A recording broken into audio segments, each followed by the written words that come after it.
இங்கிலாந்து ஆடவர் அணிக்கு எதிரான மூன்றாவது மற்றும் கடைசி ஒருநாள் கிரிக்கெட் போட்டியில் இந்திய அணி 27 ரன்கள் வித்தியாசத்தில் தோல்வியடைந்ததுடன் தொடரையும் இழந்தது.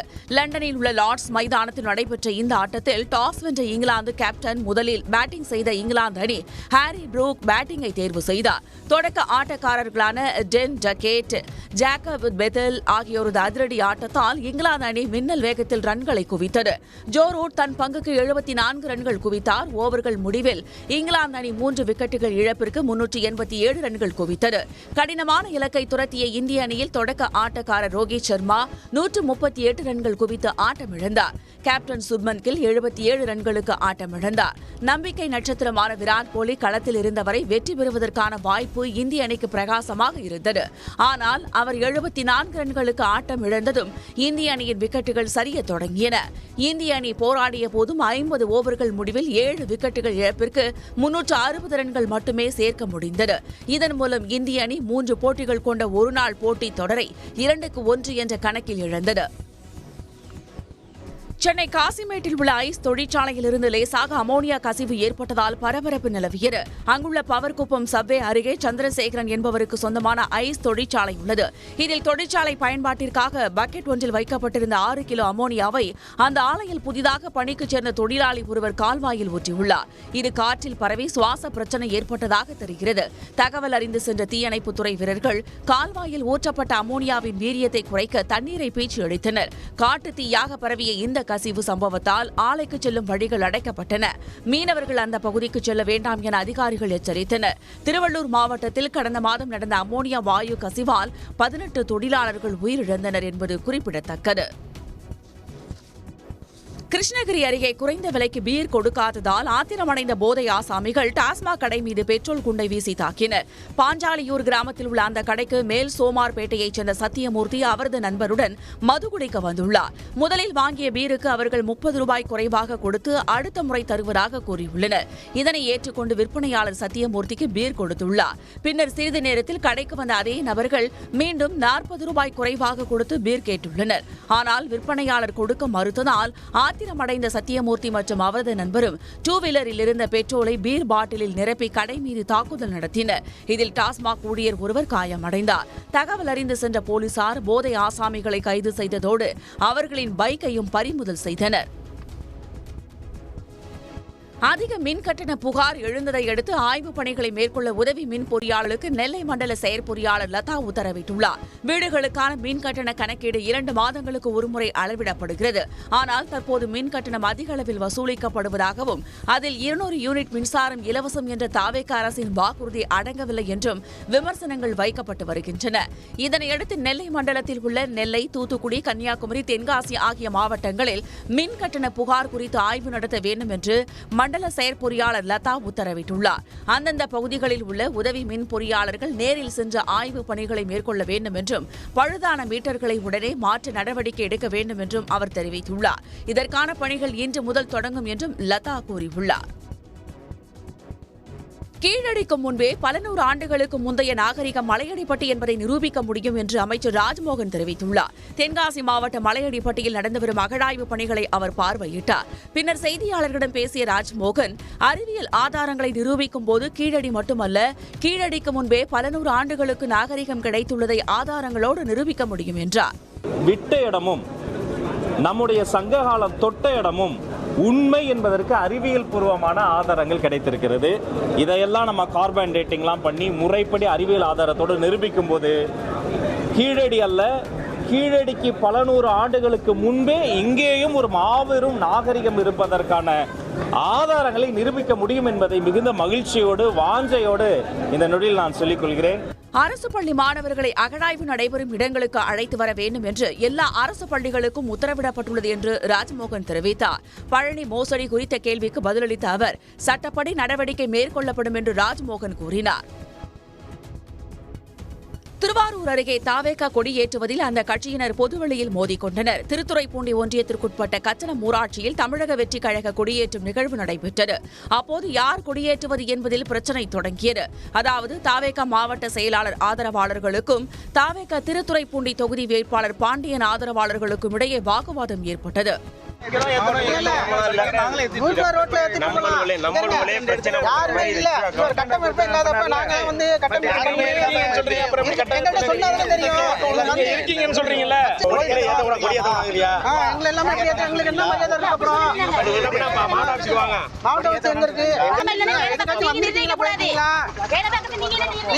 வந்து இங்க ஒன்றிய கட்சியில வந்திருக்கீங்களா? முதல்ல நீங்க எத்தனை பேர் வந்து இங்க பார்த்து பேசியிருக்கீங்க சொல்லுங்க.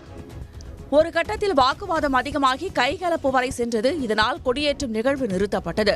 பொதுவெளியில் கட்சிக்கு யார் முன்னால் வந்தால் யார் பேச்சை கேட்பது என்ற கேள்விகளை எழுப்பி தவேகாவினர் மோதிக்கொண்டது பரபரப்பை ஏற்படுத்தியது. புதுக்கோட்டை அருகே ஆம்புலன்ஸை நடுவழியில் மறித்து 4 பேர் ரகளையில் ஈடுபட்ட சம்பவம் பரபரப்பை ஏற்படுத்தியது. அறந்தாங்கி அரசு மருத்துவமனையில் நோயாளி ஒருவரை அனுமதித்துவிட்டு திரும்பிய 108 ஆம்புலன்ஸ் புதுவயலில் உள்ள ஆரம்ப சுகாதார நிலையத்திற்கு சென்றுள்ளது. அப்போது புதுப்பட்டி என்ற இடத்தில் முன்னால் காரில் சென்ற 4 பேர் வழிவிடாமல் காரை ஓட்டிச் சென்றுள்ளனர். பின்னர் நடுவழியில் வாகனத்தை நிறுத்தி தகராறில் ஈடுபட்டனர்.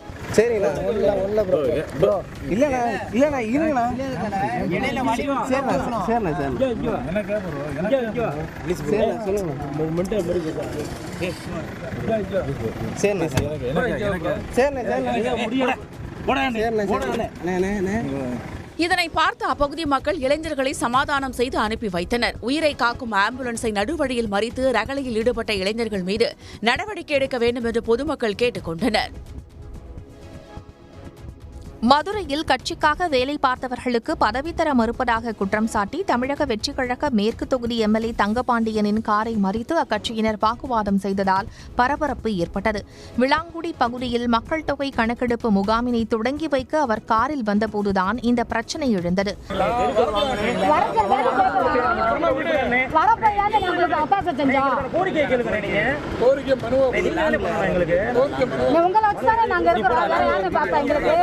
கொஞ்சம் பாரபட்சம் என்ன மாற்று கட்சியில் உறுப்பினர் நாமதி பாண்டியராஜன் போறாரு. இப்ப நாங்க உடச்சிருக்க ஆரம்பத்துல விஜய் ரசிகர் தானே உங்களுக்கு வச்சிருக்கீங்க தெரியுமா? தம்பி தெரியும் நீங்க விஜய்க்கு எப்படி இருந்தீங்க பண்றாங்க தொடர்ந்து எல்லாம் பண்ண ஒரே பொறுப்புல இருக்கா? அப்படி இல்ல நீங்க எங்க ஒரு பொறுப்புல இருக்கா? பொறுப்புல இரியா கட்சியில ஒரு பொறுப்புல இருக்கா? இல்ல ஆமா அப்புறமா விடு. இல்ல ரெண்டு வீடியோ கட் பண்ணிட்டு பேசுறியா? இருங்க தலைவா. மாவட்ட செயலாளர் என்பதால் தான் நேரில் வந்து பேசுகிறோம், மனுவாக எப்படி கொடுக்க முடியும் என தொண்டர்கள் எம்எல்ஏ தங்கபாண்டியனிடம் கேட்டதால் உடனடியாக அங்கிருந்தவர் புறப்பட்டார். இந்த சம்பவம் மதுரையில் தவேகாவினரின் கவனத்தை ஈர்த்துள்ளது. கிருஷ்ணகிரி மாவட்டம் ஊத்தங்கரை அரசு மருத்துவமனையில் மின்வெட்டு ஏற்பட்டு மின்சாரம் துண்டிக்கப்பட்டதுடன் ஜெனரேட்டரும் இயங்காததால் டயாலிசிஸ் செய்வதற்காக வந்த நோயாளிகள் பெரும் பாதிப்புக்கு உள்ளாகினர். பெங்களூரு புதுச்சேரி தேசிய நெடுஞ்சாலையில் அமைந்துள்ள இந்த மருத்துவமனையில் நாள்தோறும் ஆயிரக்கணக்கான நோயாளிகள் வந்து செல்லும் நிலையில் பழுதடைந்த ஜெனரேட்டரை சரி செய்யாமல் கிடப்பில் போட்டதாக அதிகாரிகள் மீது நோயாளிகள் குற்றம் சாட்டினர். இங்க கரண்ட் இல்லாதனால எங்க மூணு பேர் வந்திருந்தோம். மொத்தம் 3 பேர் கிருஷ்ணகிரிக்கு ஸ்பான்சர் பண்ணாங்க. இங்கேருந்து ஆம்புலன்ஸ் வச்சு அனுப்பிச்சாங்க. அங்கே போனோம். அவங்க நாளைக்கு சனிக்கிழமை ஈவினிங் தான் பண்ண முடியும் அப்படின்ற மாதிரி சொன்னாங்க. அதுக்கு இங்கே கேட்டதுக்கு அவங்க கரண்ட் இல்லை. ஆம்புலன்ஸ் மூலம் கிருஷ்ணகிரி மருத்துவமனைக்கு அனுப்பி வைக்கப்பட்ட நோயாளிகளுக்கும் டயாலிசிஸ் செய்யப்படாமல் மறுநாள் வருமாறு திருப்பி அனுப்பப்பட்டு அலைக்கழிக்கப்பட்டுள்ளனர். கடலூர் மாவட்டம் மறுவாய் நேரடி நெல் கொள்முதல் நிலையத்தில் மூட்டைக்கு 50 ரூபாய் லஞ்சம் வாங்கிய எழுத்தரை பணியிடை நீக்கம் செய்து அமைச்சர் வெங்கட்ரமணன் உத்தரவிட்டார். மறுவாயில் உள்ள கொள்முதல் நிலையத்தை பார்வையிட்டு அங்கிருந்த ஆவணங்களை அமைச்சர் ஆய்வு செய்தார். அதில் 38 பேர் நெல் வழங்கியிருந்த நிலையில் அஸ்வினி என்ற விவசாயியிடம் தொலைபேசியில் தொடர்பு கொண்டு விசாரணை நடத்தினார். அப்போது நெல் கொள்முதலுக்கு மூட்டைக்கு 50 ரூபாய் லஞ்சம் கேட்பதாக அஸ்வின் கூறியுள்ளார். மூட்டை எவ்வளோ வேணும்? 40, 50? மூட்டைக்கு 50 ரூபாயா? ஏன் மூட்டைக்கு 50 ரூபா வாங்கக்கூடாதுன்னு சொல்லி கொடுத்துருக்கண்ணே. மூட்டை என்னதுக்கப்புறம் 50 ரூபா கொடுத்து மூட்டைக்கு 50 ரூபா கொடுத்துருக்கீங்க. அப்படி தானே? எல்லாம் அப்படி எல்லாரும் அப்படி தான் பண்ணுறீங்களா? எல்லா ஃபார்மும் அப்படி தான் பண்ணுறீங்களா? எல்லா விவசாயம் அதே மாதிரி தான் கொடுத்துருக்காங்களா? என்ன எந்த வில்லேஜ் இது? மருவா வில்லேஜ். மொத்தம் நிறைய 49 பேர் இருக்கீங்களா? இந்த கேன்சல், இந்த பிசி கேன்சல் பண்ணி வேலை போடுங்க. ஆர்டர் இஷ்யூ பண்ணுங்க. ஆர்டர் இஷ்யூ பண்ணிவிட்டு வாங்கலைங்க. நீங்கள் வாங்க சொல்கிறார் அவர். என்னது?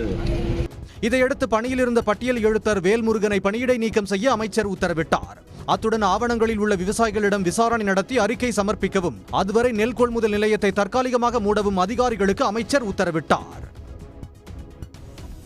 சென்னையில் மதுபோதையில் இளம்பெண்ணிடம் தகராறில் ஈடுபட்ட 2 பேரை போலீசார் கைது செய்தனர். வள்ளுவர் கோட்டத்தில் உள்ள ஒரு டீ கடையில் வேலை செய்து கொண்டிருந்த பெண்களிடம் மதுபோதையில் வந்த 2 இளைஞர்கள் முட்டை சமோசா கேட்டுள்ளனர். அது இல்லை என கூறிய பெண்கள் வெஜ் சமோசா இருக்கிறது தரவா என்று கேட்டுள்ளனர். ஆனால் அதற்கு தகாத வார்த்தைகளில் திட்டிய போதை இளைஞர்கள் கடையில் இருந்த நாற்காலிகள், பாட்டில்களை தூக்கி வீசி தாக்கினர்.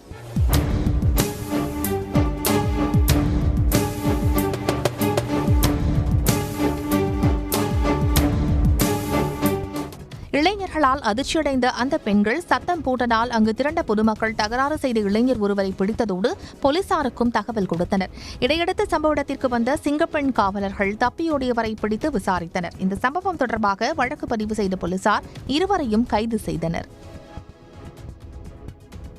கோவை மாவட்டம் சூலூர் மற்றும் அதன் சுற்றுவட்டார பகுதிகளில் உள்ள கால்நடை மருத்துவமனைகளில் அமைச்சர் கமலி திடீரென ஆய்வு மேற்கொண்டார்.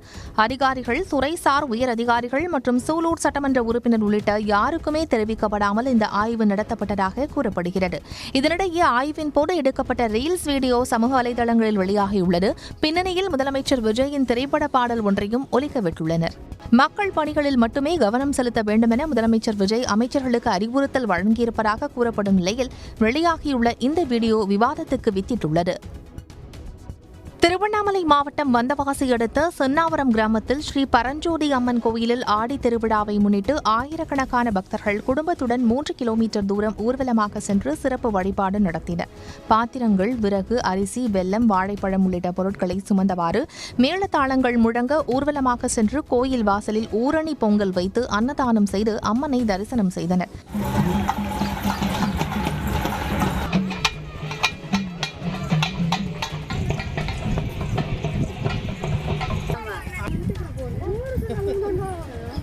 வந்தவாசி சுற்றுவட்டாரங்களான விருத்தூர், சேதராக்குப்பம், மங்கநல்லூர், மருதாடு உள்ளிட்ட கிராமங்களைச் சேர்ந்த மக்கள் இந்த திருவிழாவில் பங்கேற்றனர்.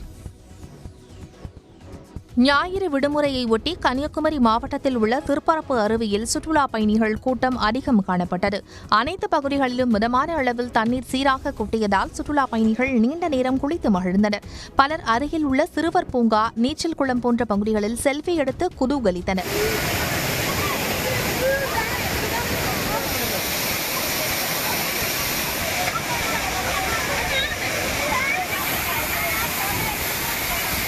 திண்டுக்கல் மாவட்டம் கொடைக்கானலில் குளிர்ச்சியான சூழல் நிலவியதால் சுற்றுலா பயணிகள் மகிழ்ச்சியில் ஆழ்ந்தனர். பலர் நட்சத்திர ஏரி பகுதியில் படகு சவாரி, ஏரியை சுற்றி சைக்கிள் சவாரி மற்றும் குதிரை சவாரி செய்து மகிழ்ந்தனர். லாஸ்ட் வீக் பார்த்தீங்கன்னா ரொம்ப வெயில் மதுரையில். சரி, எல்லாம் ஃபேமிலியோட பிளான் பண்ணி வீக்கெண்ட் கொடைக்கானல் போகலான்னு பிளான் பண்ணி வந்தோம். ஸோ வந்த இடத்துல பார்த்தீங்கன்னா காலையில் பார்க் போனோம், குறிஞ்சாண்டவர் கோவில் போனோம். இப்போ போட் ஹவுஸ் வந்திருக்கோம். ஸோ பசங்கள்லாம் நல்லா என்ஜாய் பண்ணாங்க போட் ஹவுஸில். இன்னும் நிறைய இடத்துக்கு போக வேண்டியது இருக்குது. வெதர் ரொம்ப நல்லா இருக்குது. சுற்றுலா பயணிகள் கூட்டம் அதிகரித்ததால் வியாபாரமும் களை கட்டி இருந்தது. இதனால் வியாபாரிகள் மகிழ்ச்சி அடைந்தனர். நாமக்கல் மாவட்டம் குமாரபாளையம் பள்ளிப்பாளையம் பிரிவு சாலையில் காங்கிரஸ் கட்சியின் சார்பில் கொண்டாடப்பட்ட காமராஜர் பிறந்தநாள் விழாவில் கோஷ்டி பூசல் காரணமாக நிர்வாகிகளிடையே கைகலப்பு ஏற்பட்டதால் அங்கு பதற்றம் நிலவியது.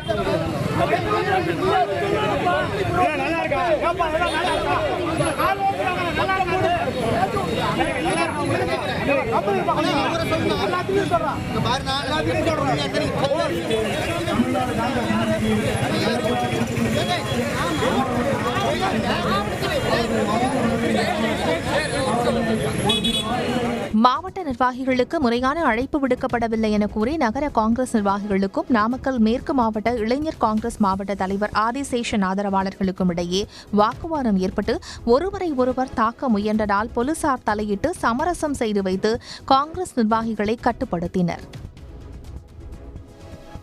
நீட் தேர்வில் மூத்த குடிமக்களுக்கு ஏன் 1% இடஒதுக்கீடு வழங்கக்கூடாது என 71 வயது முதியவர் ஒருவர் தொடர்ந்த வழக்கு அலகாபாத் உயர்நீதிமன்ற கிளையில் நாளை விசாரணைக்கு வருகிறது. லக்னோவைச் சேர்ந்த அசோக் பஹார் உத்தராகண்டில் உள்ள இந்திய மருந்து நிறுவனத்தில் வணிக பிரிவு தலைவராக பணியாற்றி விருப்ப ஓய்வு பெற்றவர். ஓய்வுக்கு பிறகு வெளியுறவுத்துறை ஆலோசகர், அலகாபாத் உயர்நீதிமன்ற கிளை வழக்கறிஞர் என பல்வேறு பணிகளை செய்து வரும் பஹார் 2023ஆம் ஆண்டு நீட் தேர்வு எழுத அவர் விண்ணப்பித்தார். முதியவரான அவர் மருத்துவம் படிக்க முயற்சிப்பது பற்றி சமூக வலைதளங்களில் பெரும் விவாதம் எழுந்துள்ளது. ஆனால் அதை துளியும் பொருட்படுத்தாத பாகர் அலகாபாத் உயர்நீதிமன்றத்தில் மனு ஒன்றை தாக்கல் செய்துள்ளார். அதில் மருத்துவ படிப்பில் சேருவதற்கு ஒவ்வொரு பிரிவினருக்கும் தனித்தனியாக ஒதுக்கீடு உள்ளபோது மூத்த குடிமக்களுக்கு மட்டும் ஏன் எந்த ஒதுக்கீடும் இல்லை என அவர் கேள்வி எழுப்பியுள்ளார். நீட் தேர்வை எழுதுவதற்குரிய வயது வரம்பு நீக்கப்பட்டு விட்டதால் மூத்த குடிமக்களுக்கு 1% ஒதுக்கீடு வழங்க உத்தரவிட வேண்டும் என்றும் அவர் கோரிக்கை விடுத்துள்ளார்.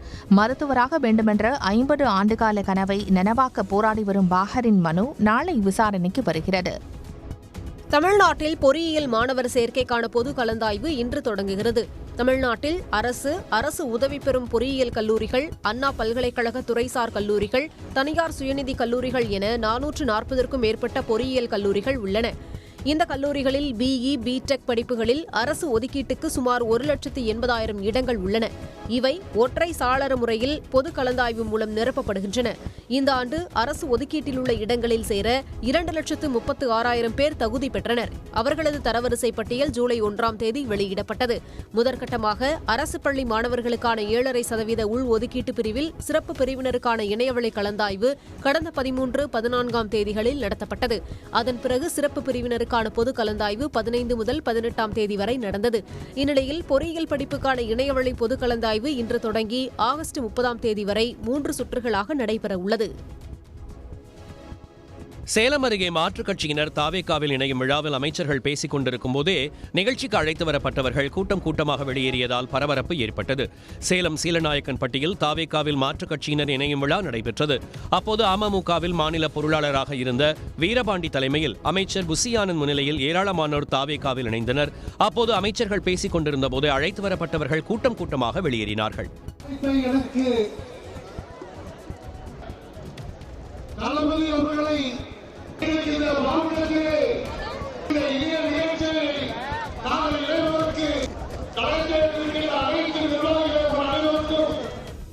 கூட்டமாக வெளியேறியதால் அரங்கத்தில் போடப்பட்டிருந்த சேர்கள் காலியாக காட்சியளித்தன. இதனால் புசியானந்த் மேடையில் பேசாமல் அவசரமாக அங்கிருந்து புறப்பட்டுச் சென்றார். அரசியல் மாற்றத்திற்காக அகரமிட்ட வைகோ இன்று விஜயின் காலடியில் விழுந்து கிடக்கிறார் என்று தாவேகா பேச்சாளர் நாஞ்சில் சம்பத் கடுமையாக விமர்சித்துள்ளார். விழுப்புரத்தில் அமைச்சர் புசி ஆனந்த் பிறந்த தின விழா நடைபெற்றது. இதில் கலந்து கொண்டு பேசிய நாஞ்சில் சம்பத், அரசியல் மாற்றத்தை ஏற்படுத்த வைகோ 1994இல் அகரம் எழுதினார் என்றார். அது நடைபெறாததால் வைகோ தற்போது விஜயின் காலடியில் விழுந்து கிடக்கிறார் என்று தெரிவித்தார். 1994 மே திங்கள் 6ஆம் தேதி ஒரு அரசியல் மாற்றத்துக்கு அகரம் எழுதினார் அண்ணன் வைகோ அவர்கள். அவராலே அதை செய்ய முடியவில்லை. இன்றைக்கு அவரே எங்கள் தலைவர் விஜயின் காலடியில் வந்து விழுந்து கிடக்கிறார். மூப்பனார் தொடங்கிய தமாக பாஜகவுடன் கைகோர்த்து இன்று கல்லறைக்குள் போய்விட்டதாகவும் நாஞ்சில் சம்பத் விமர்சித்தார். நாஞ்சில் சம்பத் பேசிக் கொண்டிருந்த போதே கூட்டத்தில் இருந்தவர்கள் நலத்திட்ட உதவிகள் இருந்த லாரியை நோக்கி சென்றதால் பரபரப்பு ஏற்பட்டது. நாகை மாவட்டம் வேதாரண்யம் அருகே ஏரியில் குப்பைகள் கொட்டப்படுவதை தடுத்து ஏரியை தூய்மையாக்க வேண்டும் என்று பொதுமக்கள் கோரிக்கை விடுத்துள்ளனர். தேத்தாக்குடி தெற்கு கிராமத்தில் 72 ஏக்கர் பரப்பளவில் பெத்தேரி அமைந்துள்ளது. இது கிராம மக்களின் நீர் ஆதாரமாக விளங்கி வருகிறது.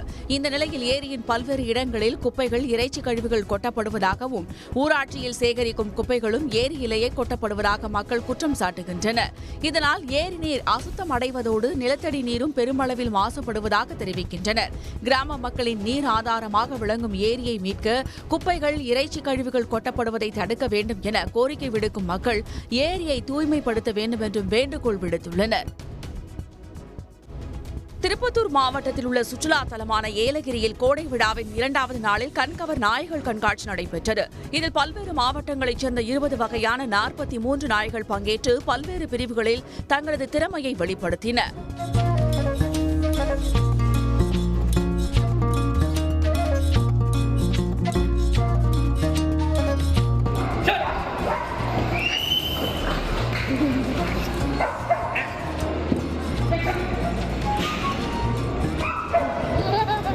போட்டியின் முடிவில் சிறிய ரக நாய்களுக்கான பிரிவில் அரக்கோணத்தைச் சேர்ந்த விகாஸ் என்பவரின் நாய் முதல் பரிசை தட்டிச் சென்றது.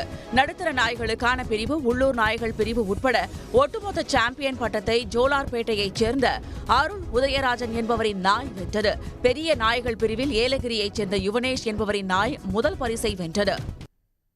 முதலமைச்சர் விஜயை விமர்சித்து பேசியதாக தூத்துக்குடி மாவட்டம் விளாத்திக்குளத்தில் திமுக சட்டமன்ற உறுப்பினர் மார்க்கண்டேயன் போலீசாரால் கைது செய்யப்பட்டுள்ளார். கோவில்பட்டி கிருஷ்ணன் திடலில் கடந்த சனிக்கிழமை இரவு திமுக சார்பில் வாக்காளர்களுக்கு நன்றி தெரிவிப்பு கூட்டம் நடைபெற்றது. இந்த கூட்டத்தில் விளாத்திக்குளம் சட்டமன்ற உறுப்பினர் மார்க்கண்டேயன் முதலமைச்சர் விஜய் குறித்து விமர்சித்து பேசியதாக இன்று அதிகாலை அவரை போலீசார் கைது செய்தனர். இதை கண்டித்து திமுக நிர்வாகிகள் மற்றும் தொண்டர்கள் வீடு முன்பு மறியல் செய்து முழக்கமிட்டனர்.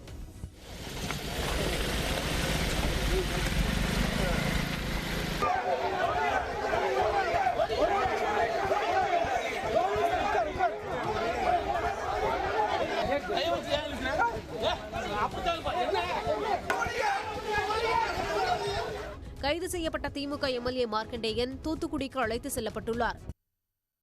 சென்னையில் ஆபரண தங்கம் விலை மிகச்சிறிய அளவு உயர்ந்துள்ளது. 22 கேரட் ஆபரண தங்கம் விலை கடந்த வாரம் சனிக்கிழமை சவரனுக்கு 280 ரூபாய் உயர்ந்து 1,05,080 ரூபாய்க்கு விற்பனையானது. ஞாயிற்றுக்கிழமையான நேற்று தங்கம் விலையில் மாற்றம் செய்யப்படவில்லை. இந்நிலையில் வார வர்த்தகத்தின் முதல் நாளான இன்று தங்கம் விலை கிராமுக்கு 15 ரூபாயும் சவரனுக்கு 120 ரூபாயும் உயர்ந்துள்ளது. சென்னையில் சவரன் ஒன்று 1,05,200 ரூபாய்க்கு விற்பனை செய்யப்படுகிறது. 1 கிராம் தங்கத்தின் விலை 13,150 ரூபாய். வெள்ளியின் விலை மாற்றம் செய்யப்படாமல் இன்று கிராம் 235 ரூபாய்க்கு வர்த்தகமாகிறது. திண்டுக்கல் மாவட்டம் நிலக்கோட்டை அருகே தாவேக எம்எல்ஏவை புறக்கணித்த மாவட்ட செயலாளரின் காரை கட்சி நிர்வாகிகள் முற்றுகையிட்டதால் பரபரப்பு ஏற்பட்டது. நிலக்கோட்டை அருகே பள்ளப்பட்டியில் தாவேக சார்பில் அமைச்சர் புசி ஆனந்த் பிறந்தநாள் விழா, மாற்றுக் கட்சியினர் தாவேகவில் இணையும் விழா நடைபெற்றது.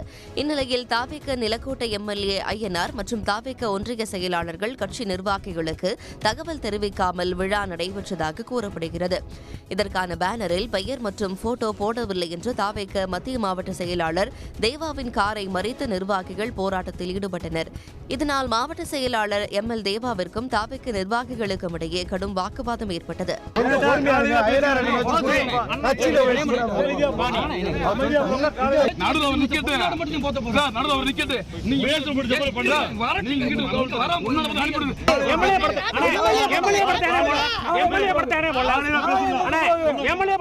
அம்மைய நாயக்கனூர் காவல்துறையினரின் பேச்சுவார்த்தைக்கு பிறகு இருதரப்பினரும் கலைந்து சென்றனர்.